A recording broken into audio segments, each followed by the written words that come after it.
회장실에서 박진석과 마주한 고성희는 자신이 이혼하자고 하면 박진석도 당연히 이혼하자고 할 거라 예상하고 있었습니다. 내가 이혼을 왜 해? 그 말은 협상이 아니라 형량 선고였어요. 예상치 못한 박진석의 반응에 고성희는 뭔가 잘못됐다 직감합니다. 화려한 날들 44회에서 고성희와 박진석의 이혼 대화에서부터 최종 결말까지의 예상 스토리를 지금부터 들려드리겠습니다. 시작 전 구독과 좋아요 부탁드립니다. 박진석에게 모든 것을 차단당하고 궁지에 몰린 고성희가 박진석을 회사로 찾아온 이유는 분명했습니다. 고성희는 숨을 고르고 일부러 냉정한 목소리를 만들었어요.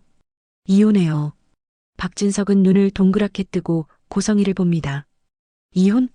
박진석이 반문합니다. 내가 이혼을 왜 해? 그 순간 고성희 얼굴이 당황이 아니라 계획이 깨졌을 때의 표정으로 변합니다. 이혼을 안 한다고? 고성희는 사실 이혼이 필요했습니다. 도망칠 구멍이 필요했던 거죠. 박진석이 자산을 묶어버렸고 돈줄이 끊겼고 이제는 카드도 현금도 마음대로 못 쓰게 됐습니다. 고성희는 이혼하면 다 해결된다고 계산했을 겁니다. 재산분할 협상으로 시간을 끌고 언론엔 쫓겨난 아내로 피해자 프레임을 만들고 그 틈에 숨겨둔 것들을 정리하고 한 방에 뒤집으려고 했겠죠. 그런데 박진석은 그 길을 막아버립니다. 고성희가 억지 웃음을 끼워 넣습니다. 나 더 이상 당신 발목 잡기 싫어. 그때 박진석이 고개를 들어 고성희를 똑바로 보며 말합니다. 그게 26년 동안 날 기만한 너한테 내리는 벌이야. 그 한마디에 고성희 얼굴이 굳습니다. 벌이라는 단어. 이혼이 아니라 벌. 그 말은 곧 박진석이 고성희를 정리할 생각이라는 뜻이죠. 고성희는 갑자기 숨이 가빠집니다. 이혼은 끝이지만 벌은 끝이 없습니다. 이혼을 하면 고성희는 최소한 전 부인이라도 됩니다. 말할 명분이 생겨요.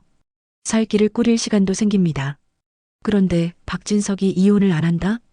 그건 고성희를 살아있는 채로 묶어두겠다는 뜻이에요. 고성희가 웃음을 억지로 만듭니다. 나를 벌 준다고요? 당신이 뭔데요? 하지만 박진석은 한 번도 목소리를 높이지 않습니다. 이 사람이 진짜 무서울 때는 목소리가 더 낮아질 때입니다. 이혼하면 내가 끝날 것 같지? 아니, 이혼하면 내가 살아. 난 그걸 못하겠어. 고성희는 그제야 알아챕니다. 박진석이 복수를 시작했다는 걸요. 고성희가 발악합니다. 진짜 발악? 내가 왜? 내가 그럴 것 같아. 이 발악은 후회가 아니라 공포였습니다. 자리 없는 사람이 되는 것. 사람들이 자기 이름을 모른 척하는 것. 그게 고성희에게는 진짜 죽음이었거든요. 박진석은 끝까지 감정을 올리지 않습니다. 그게 더 잔인했어요. 고성희는 지금 억울한 척하는 게 아닙니다. 들키면 안 되는 이유가 있으니까. 본능적으로 부정부터 튀어나오는 겁니다. 고성희의 머릿속엔 이런 계산이 돌아가요. 내가 왜 속였겠어? 사랑해서였어라고 포장하면 살 수 있다.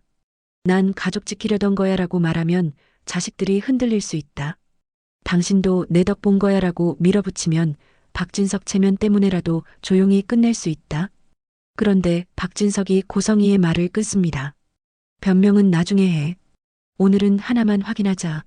내가 나를 사랑한 적이 있긴 했냐? 고성희가 순간 멈칫합니다. 이 질문이 제일 무섭거든요. 돈이나 거짓말이 아니라 사람을 묻는 질문이니까. 고성희는 바로 방향을 틉니다. 눈물을 꺼내려다 말고 도리어 독하게 웃습니다. 그럼 당신은요? 나 없었으면 당신 집안 체면 누가 세워줬는데요? 박진석이 고개를 끄덕입니다. 마치 답을 확인한 사람처럼요. 그래. 그거였네. 너한테는 가족이 아니라 자리가 필요한 거였어. 그리고 마지막으로 박진석은 이혼을 거절하는 이유를 아주 현실적으로 박아버립니다. 이혼하면 내가 밖에서 떠들 거야.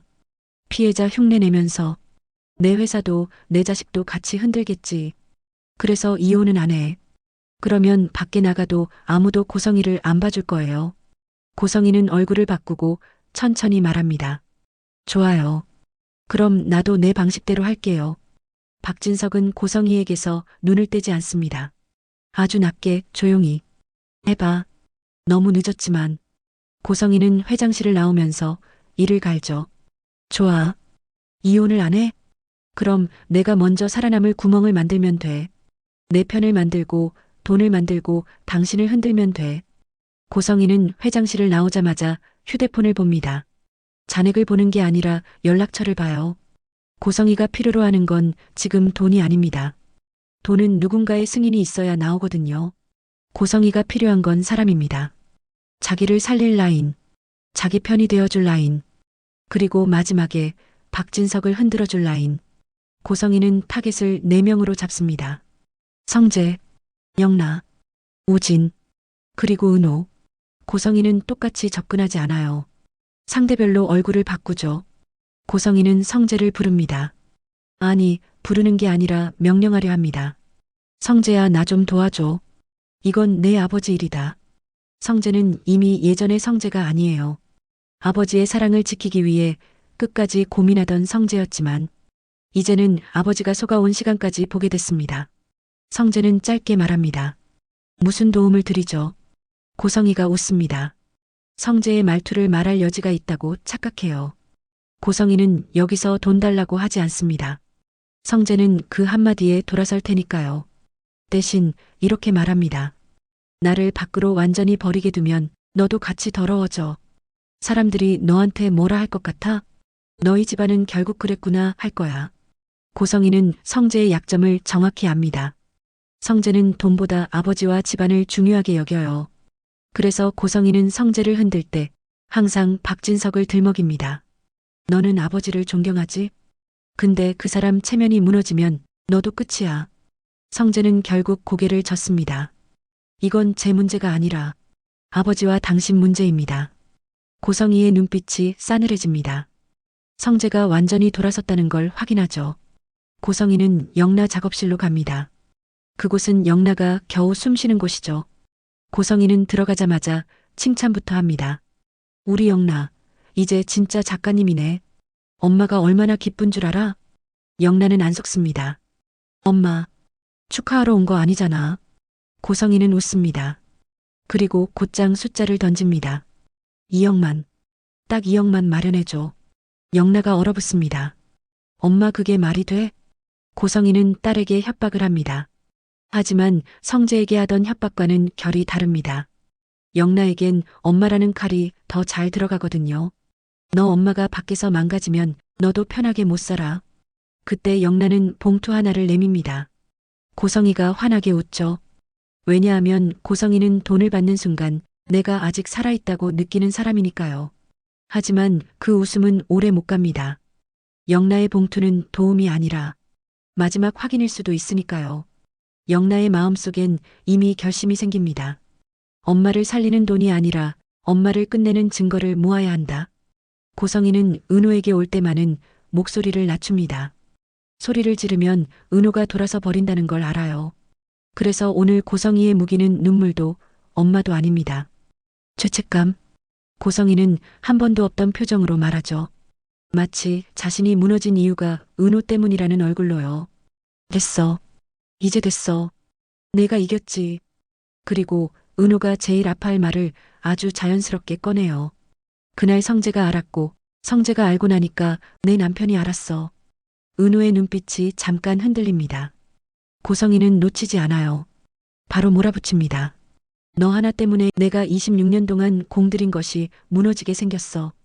은호는 입술을 꽉 깨물고 말합니다. 제가 뭘 했는데요? 고성이는 기다렸다는 듯 말을 바꿉니다.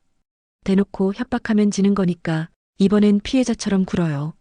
내가 뭘 했냐고? 내가 내 인생을 박살냈잖아. 은호는 숨을 들이쉬고 차갑게 답합니다. 당신 인생은 당신이 박살낸 거예요. 고성이는 잠깐 멈칫하지만 곧바로 방향을 틀어요. 은호를 꺾는 게 아니라 은호를 움직이게 만드는 목적이 있으니까요. 좋아. 그럼 현실적으로 얘기하자. 고성이는 은호에게서 시선을 떼지 않고 말합니다. 우진이 어디 있는지 알아? 은호가 바로 반응하려는 순간 고성이가 말을 자릅니다. 아니, 정확히는 내가 알고 있을 거라고 생각해. 은호가 한 발 물러섭니다. 무슨 말 하려고요? 고성이는 여기서부터 정말 싸늘해집니다. 이제부터는 감정이 아니라 지시예요. 데려와. 은호가 어이가 없다는 듯 웃습니다. 제가 왜요? 고성이는 은호가 가장 싫어하는 책임을 다시 씌웁니다. 너 때문에 일이 커졌잖아. 너 때문에 성재가 알았고, 너 때문에 박진석이 알았고, 그러니까 너도 책임져. 은호는 한 박자 늦게 말합니다. 책임은 당신이 지세요. 고성이는 비웃습니다. 지금 내가 뭘 할 수 있는데? 내 손에 남은 게 뭐가 있어? 박진석이 다 묶어놨어, 전부 다. 그리고 고성이는 아주 낮은 목소리로 진짜 속내를 흘립니다. 우진이만 오면 판이 달라져. 은호가 냉정하게 묻습니다. 우진이를 또 뭘로 묶으려고요? 고성이는 부정하지 않습니다. 대신 더 무섭게 정당화해요. 그 애는 내 아들이야. 내가 만든 인생이야. 은호는 그 말에서 고성이가 끝까지 변하지 않을 걸 확신합니다. 그래서 은호는 단호하게 선을 긋습니다. 우진이는 당신 소유물이 아니에요. 고성이의 표정이 순간 일그러집니다. 하지만 곧바로 다시 은호를 흔드는 말로 돌아가요. 그럼 넌 뭐야? 넌 내가 한 일에 책임질 마음도 없니? 은호는 고성이를 똑바로 봅니다. 제가 한 일은 사람 하나 살린 거예요. 고성이는 웃다가 갑자기 울먹이는 척합니다. 이번엔 마지막 승부수를 던져요.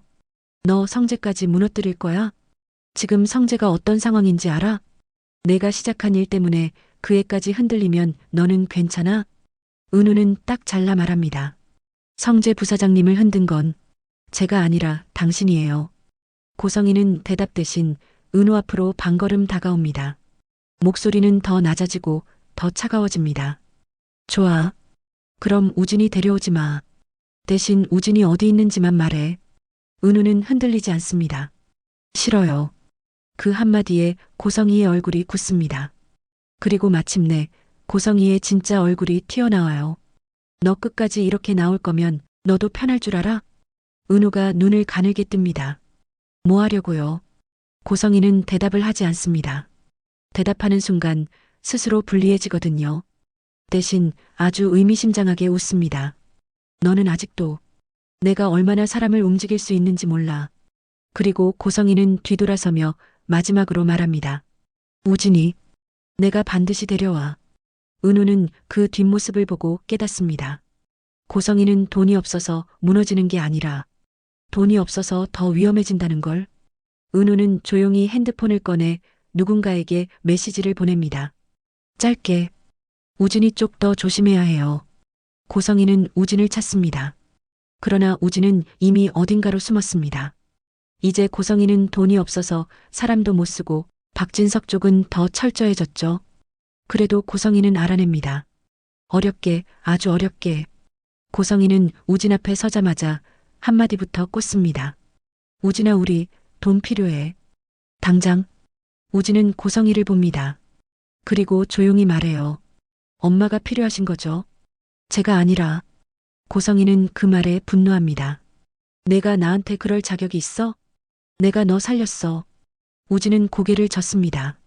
엄마는 저를 살린 게 아니라 엄마를 살리려고 저를 붙잡으신 거예요. 고성이는 우진에게서도 줄이 끊어지는 걸 느끼죠. 그래서 마지막 수단으로 갑니다. 우진아, 너도 알잖아. 내가 무너지면 너도 끝이야. 우진은 잠깐 멈췄다가 아주 단단한 목소리로 말합니다. 끝내요. 이제는 끝내야 해요. 고성이는 그 말을 듣고도 반성하지 않습니다. 고성이가 쫓겨난 지 이틀쯤 지난 시점. SNS에 영상 하나가 올라옵니다. 얼굴은 안 나옵니다. 그런데 실루엣 보면 알 사람은 다 알 것 같습니다. 가로등 아래, 고급 주택 대문 앞, 맨발 여자. 영상 제목이 자극적입니다. 재벌가 사모님 맨발 퇴출. 댓글은 불붙습니다. 얼굴 가려도 누구네 집인지 알겠다. 대문 구조가 그 집이잖아. 회장이 저 정도면 진짜 끝난 거네. 근데 왜 저렇게까지 쫓겨났지?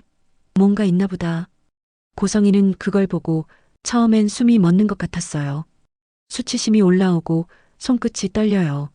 그런데 고성이는 그 수치심을 바로 계산으로 바꿉니다. 좋아. 이건 박진석도 타격이야. 고성이는 오히려 확신해요. 기업가는 체면이 중요하고 주가가 중요하고 신뢰가 중요하니까. 내가 망가지면 너도 같이 흔들릴 거야. 그리고 그때부터 찌라시가 돕니다.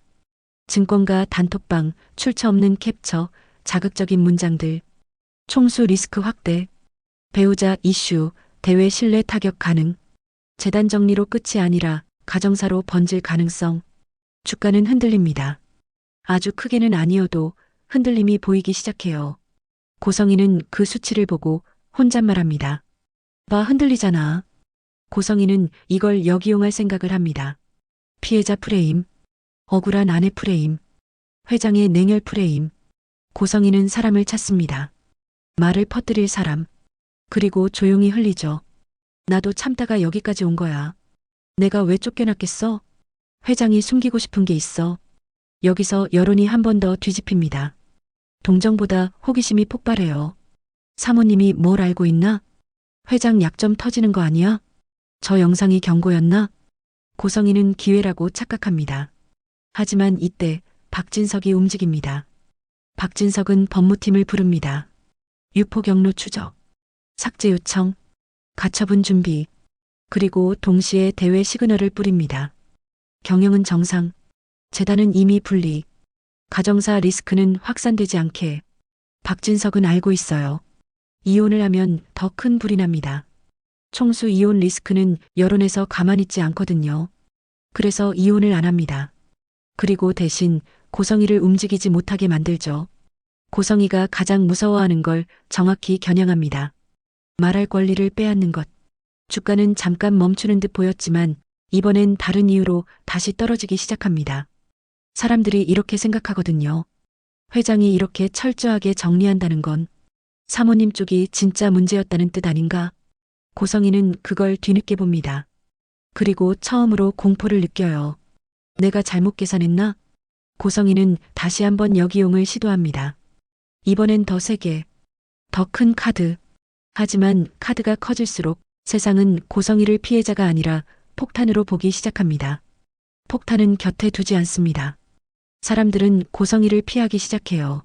전화도 만남도 나중에로 미뤄집니다. 고성이의 화려한 날들이 빛이 아니라 차단으로 바뀌는 순간입니다. 한편 완전히 다른 곳에서 또 하나의 시한폭탄이 터지고 있었습니다. 휴일, 이상철은 아들 회사에 들렀습니다. 그저 얼굴 한번 보고 밥 한 끼 먹자고요. 그런데 문 밖에서 들은 말이 이상철의 시간을 멈추게 합니다. 이번엔 정말 올 수도 있어. 심장이 언제 멈출지 몰라. 그리고 더 충격적인 말. 부모님한텐 절대 말 못해. 알면 무너져. 이상철은 발이 얼어붙습니다. 손이 떨려서 문을 제대로 잡지 못해요. 그 순간 문이 열리고 이지혁과 박성재를 봅니다. 세 사람 모두 얼어붙죠. 하필 가장 듣지 말아야 할 말을 아버지가 들은 겁니다. 이지혁은 순간 평소의 차가운 얼굴이 무너집니다. 아버지 그게. 이상철은 아무 말도 못합니다. 표정이 먼저 무너져요. 지혁아, 너 지금 그 말이. 박성재가 급히 한 발 나섭니다. 하지만 이미 늦었어요. 이상철은 조용히 묻습니다. 언제부터야? 이지혁은 숨을 고르고 결국 사실대로 말합니다. 심근염. 심장이 망가졌대요. 왜 우리한테 말을. 이상철 질문에 이지혁은 평생 꼭 눌러두던 말을 꺼냅니다. 저는 아버지가 실망할까 봐요. 그 말에 이상철이 멍해집니다. 그리고 아주 작게 고개를 저어요. 나는 너한테 실망한 적이 없어. 그 말은 늦었지만 진심이었습니다. 그날 밤 이상철은 잠을 못 잡니다. 어떻게 내 아들이. 그리고 이상철은 새벽에 결심합니다. 나는 아버지니까 지금부터라도 해야지. 다음 날 이상철은 혼자 병원에 갑니다. 의사 앞에서 목소리가 떨립니다. 제가 아버지입니다. 우리 아들이 심장이. 의사는 차분히 설명합니다. 당장 입원해서 관찰해야 하는 상태. 위험한 부정맥 가능성. 기계 보조를 검토할 수는 있지만 궁극적으로는 이식이 필요하다는 말. 이상철이 묻습니다. 인공심장 그런 건. 의사는 고개를 끄덕입니다.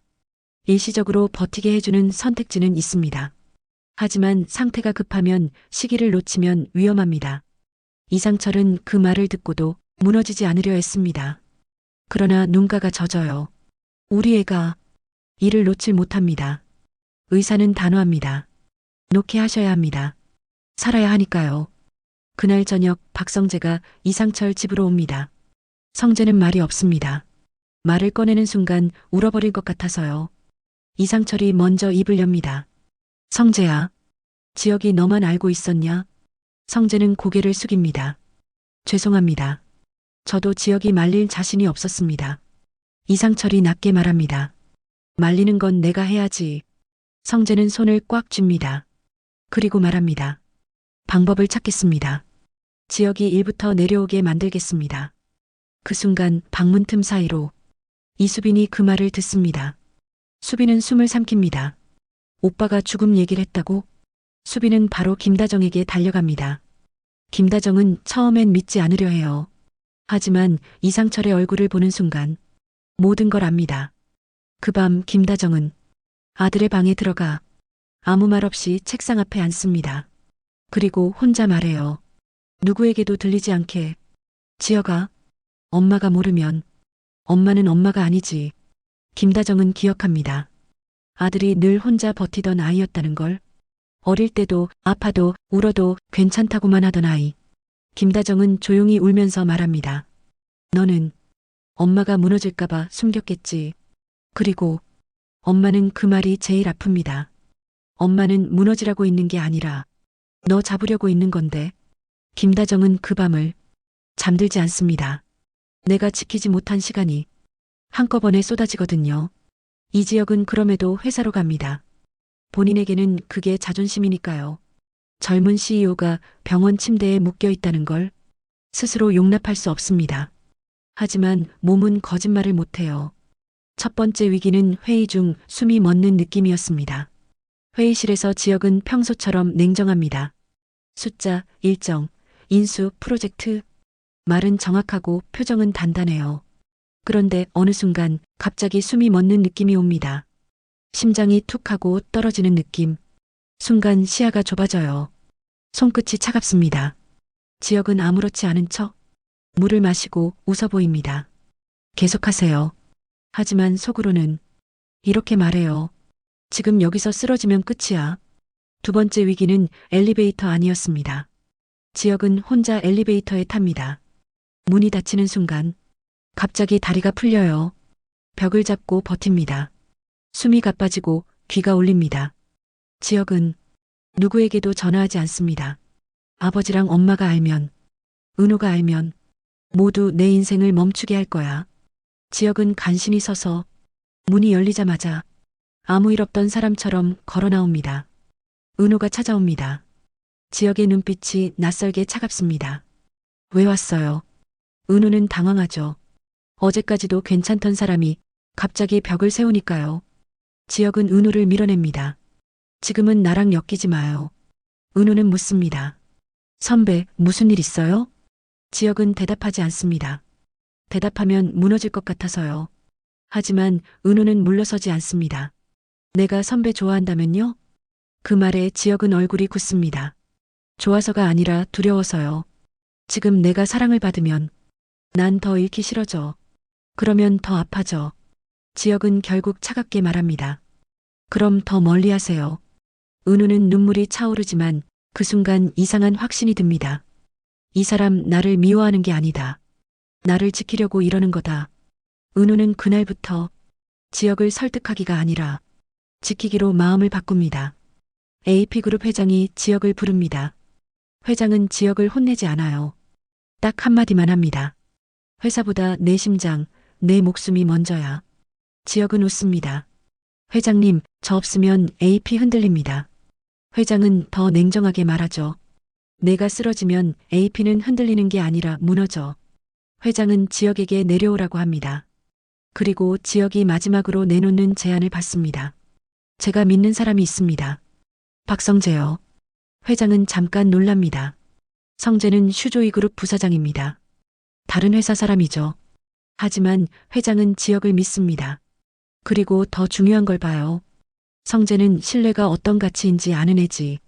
지혁은 고개를 끄덕입니다. 회장은 조건을 답니다. 대표는 당장 못 바꾼다. 하지만 내 옆에서 경영을 끌 수 있는 자리로 데려와. 그렇게 성재는 AP그룹의 정식 임원이 아니라 지역을 돕는 경영 총괄 보좌로 들어옵니다. 겉으로는 협업이지만 실제로는 지역의 자리를 조금씩 메우는 준비죠. 성재는 처음 며칠이 힘듭니다. AP는 슈조이와 색이 달라요. 결제 라인도 조직 문화도 말투도 다릅니다. 성재는 첫날부터 느낍니다. 지역이 이걸 혼자 다 했다고? 그리고 성재는 지역이 빈틈을 보이지 않으려고 얼마나 버텨왔는지 회사 전체에서 체감합니다. 성재는 밤 늦게까지 남아 자료를 다시 보고 회의를 다시 정리하고 팀장들을 따로 불러 듣습니다. 그리고 첫 성과가 터집니다. AP 내부에 작은 구멍이 하나 있었어요. 한 협력사가 납기와 품질 보고를 계속 좋게 포장해 오던 문제. 성재는 그걸 잡습니다. 보고서 숫자가 이상한 걸 보고 현장 데이터까지 뒤집어 확인해요. 그리고 회장에게 딱 한 문장 보고합니다. 지역이 대표가 쓰러지기 전에 제가 먼저 구멍을 막겠습니다. 그날 회장은 조용히 말합니다. 좋다. 너는 지역을 살리는 게 아니라 AP를 살리는 일을 하는 거다. 성재는 그 말을 듣고 처음으로 자기 선택의 길을 확신합니다. 성재에게 화려한 날들은 아버지 회사 직함이 아니라 누구의 아들이 아니라 내 이름으로 책임지는 시간이 되기 시작합니다. 고성희는 슈조이 주가 흔들림을 보며 박진석을 흔들 수 있다고 믿습니다. 고성희는 뻔뻔하게도 피해자처럼 움직이려 합니다. 쫓겨난 아내, 억울한 여자, 가정폭력 같은 이미지. 하지만 고성희는 한 가지를 몰라요. 박진석은 신뢰를 깨는 걸 가장 싫어하는 사람입니다. 그런 사람은 감정적으로 대응하지 않습니다. 기록으로 대응하죠. 박진석은 SNS 영상이 퍼지는 순간 즉시 법무팀을 가동합니다. 영상 삭제, 유포 경로 차단, 대외 커뮤니케이션 정리, 그리고 결정적으로 시장의 공포를 잠재우는 시그널을 던집니다. 가정 문제는 이미 정리 중. 재단과 경영은 분리 완료. 외부 리스크는 통제 가능. 그런데 고성희가 여기서 더 세게 나옵니다. 통제? 그럼 내가 통제를 깨면 되지. 고성희는 일부러 사람들 눈에 띄는 장소를 택합니다. 법무법인 앞, 카메라가 있는 곳. 고성희는 표정을 만들어요. 나는 억울한 사람이라는 표정. 하지만 세상은 고성희가 기대한 방식으로 움직이지 않습니다. 사람들은 고성희에게 동정하지 않아요. 대신 이렇게 말하죠. 저 사람 뭔가 있는 사람이다. 회장이 저렇게까지 한 데는 이유가 있겠지. 동정이 아니라 의심이 고성희에게 붙습니다. 고성희는 그때부터 전화를 돌려도 받는 사람이 줄어요. 누구도 폭탄을 옆에 두고 싶지 않거든요. 고성희는 점점 더 날카로워집니다. 목소리가 커지고 말이 빨라져요. 내가 끝난 게 아니야. 내가 끝난 게 아니라고. 하지만 시장은 조용히 결론을 냅니다. 끝났다. 주가는 다시 내려갑니다. 이번엔 영상 때문이 아니라 불확실성 때문이에요. 기업은 불확실성을 싫어하니까요. 그리고 그 불확실성의 얼굴이 고성희가 되어버립니다. 고성희는 그제야 깨닫습니다. 내가 박진석을 흔든 게 아니라 내가 나를 끝냈나? 하지만 고성희는 반성하지 않습니다. 반성은 고성희의 언어가 아니거든요. 고성희는 마지막으로 박진석에게 갑니다.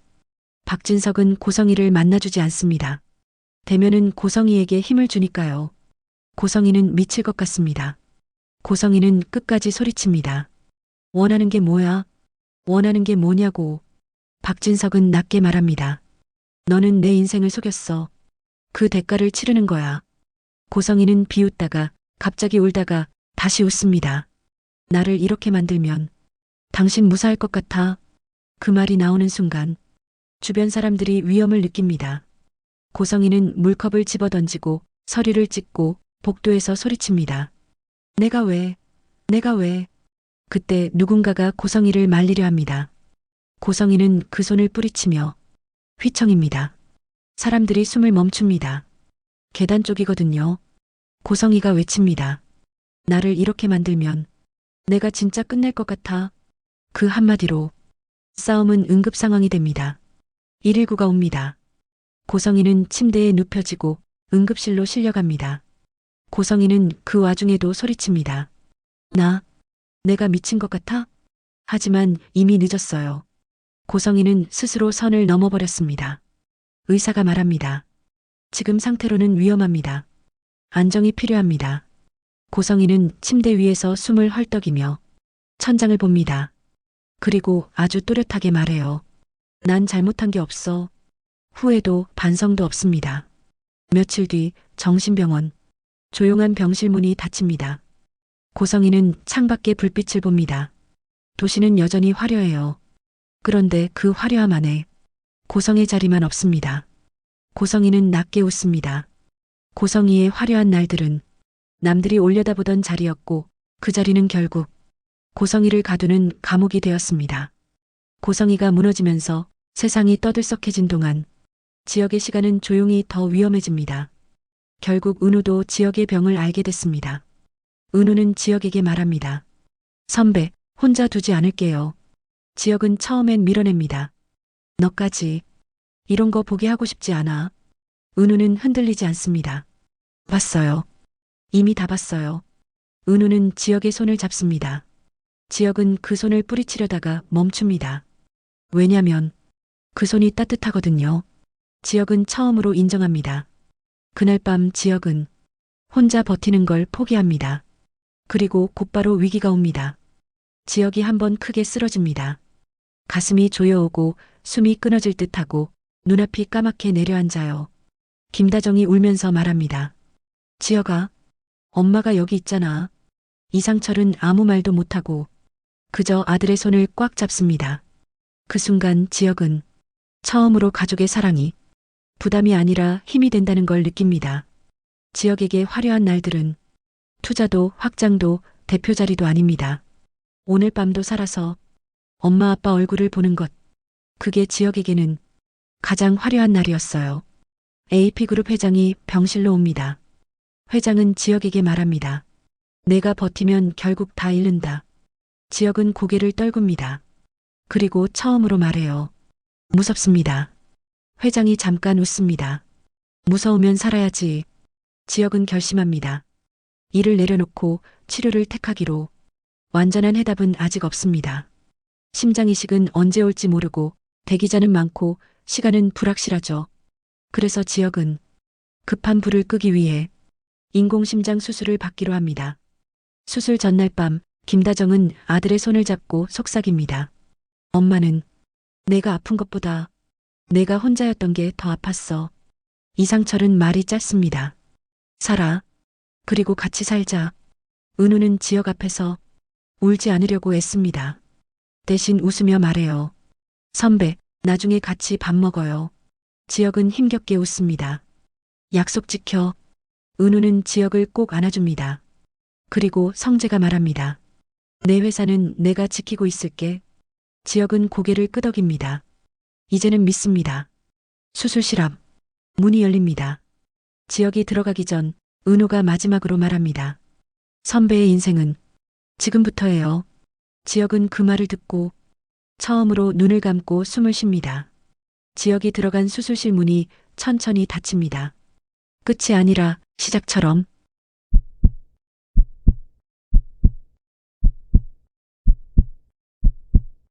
고성이의 화려한 날들은 남들이 올려다보는 자리였고 그 자리는 결국 자기를 가두는 감옥이 되었습니다.